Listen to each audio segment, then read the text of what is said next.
As we embrace the festive season, a cautionary note arises regarding the impact of over-revealing personal details on social media. Well, joining us to explore how sharing too much information can compromise your safety during this very joyful time, we speak now to technology editor at Reframed, Brendon Petersen. Brendon Petersen, I think it is. Good morning to you, Brendon, and thank you so much for joining us. Good morning. Thank you so much for having me. Really good to have you with us. Hope you are enjoying the festive season. So let's talk a little bit about this, because it is at this time, you know, we're on a holiday with our family or we're spending time with family, and we're so tempted to take the pictures and, you know, post them all over social media. Why should we be concerned about how and what we post? Well, you've touched on something that's very important because, like many people, you know, posting in real time, there's a lot of data that you're giving away about yourself. So you're saying, I'm in this location, and if that location is not, you know, let's say you come down to Cape Town, you normally live in Johannesburg, you know, someone looking at your social media can now see, oh, this person so-and-so is not at home.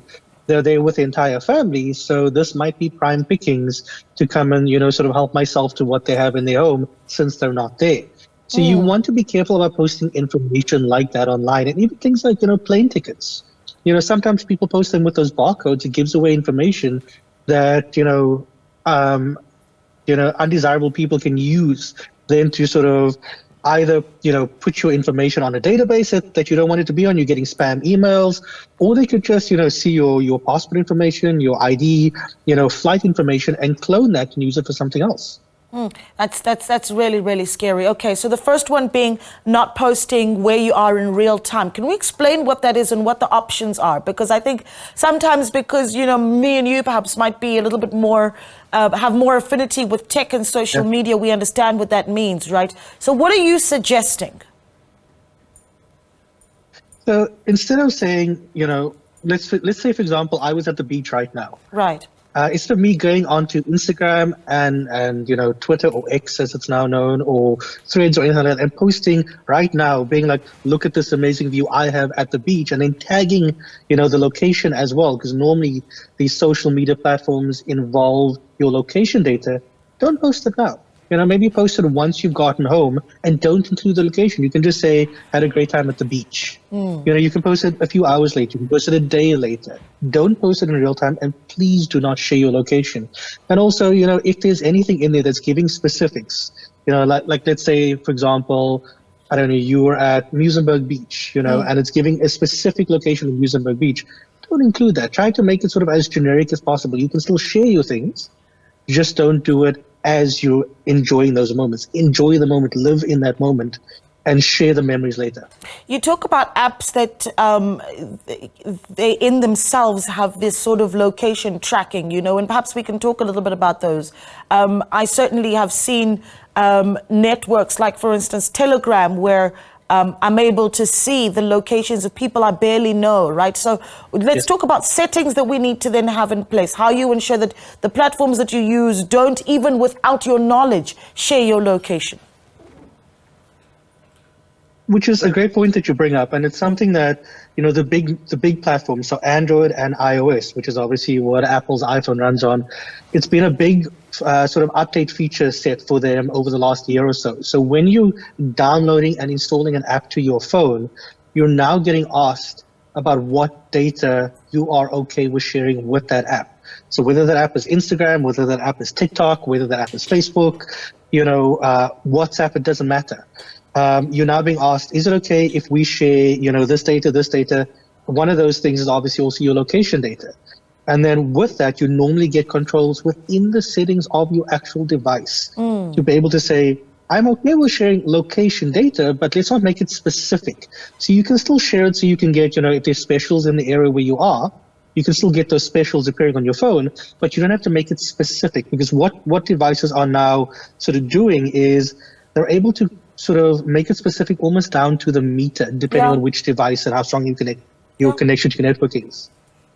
Yeah, I mean, that's terrifying, right? And it makes me think about, wow, we've got this time together now in family where people call, the few days between Christmas and New Year, that's sort of lull, where we don't know where we are and where we're going. But we are still with family. So perhaps this is the gap that we also have time to educate our kids, but also, the elders in the family that have started to use the WhatsApp and the Facebooks on really some of those safety features, right?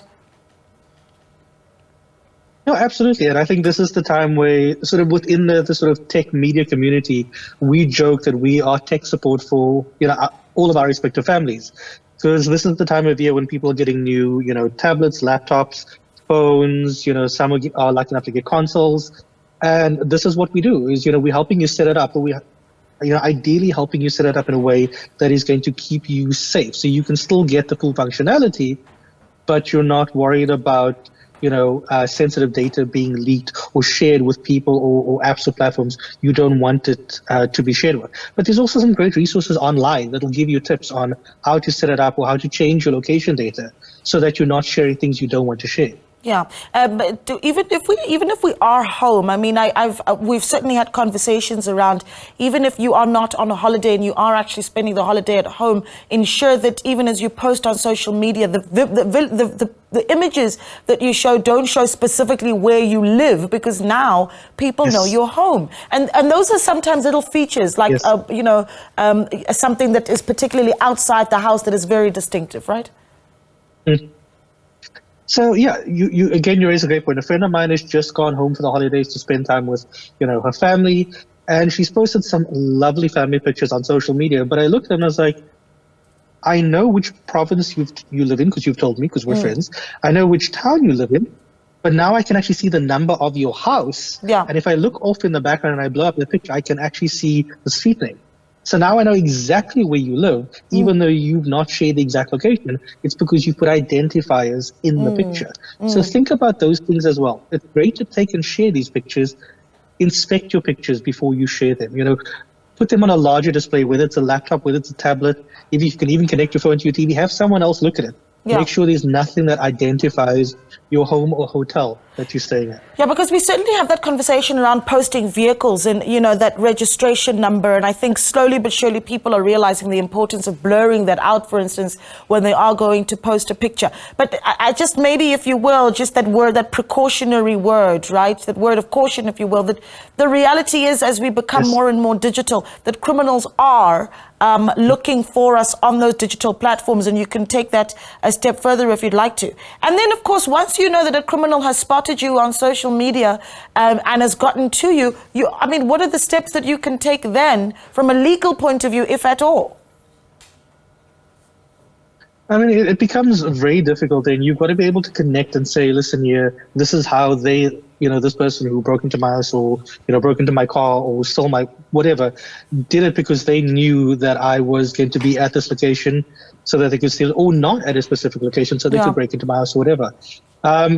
It then becomes very challenging, and I'm not going to speak on the legal ramifications. It's not sort of where my expertise is. Sure. But I think it would obviously differ case by case. But obviously, I think as with everything, what I always tell people is we want to use common sense in the sense of, let's just not post things online that is going to tempt someone, in terms of, oh, so-and-so is not here. Oh, so-and-so is there. Oh, I can see from their pictures. They're very careless with their devices. They just go to a restaurant, they leave it on the table, they walk away, things like that. You want to surround yourself as well with people who are going to have your back. They say it takes a village to raise a child. It takes a community to help everyone sort of stay safe. Then that's what we need to continue building, is these safe communities online as well. You've given us some really great tips, and we really, really do appreciate it. Of course, a key of that one, a key coming from Brendon this morning, is try not to post images of where you are in real time. So delay by a few hours or a few days, so people don't know exactly where you are, or that you're not at home when you are where you are. And another great tip, of course, has been looking at the details that you do show on a flight, if on a flight ticket, if that is an issue. Brendon Petersen is the technology editor at Reframed.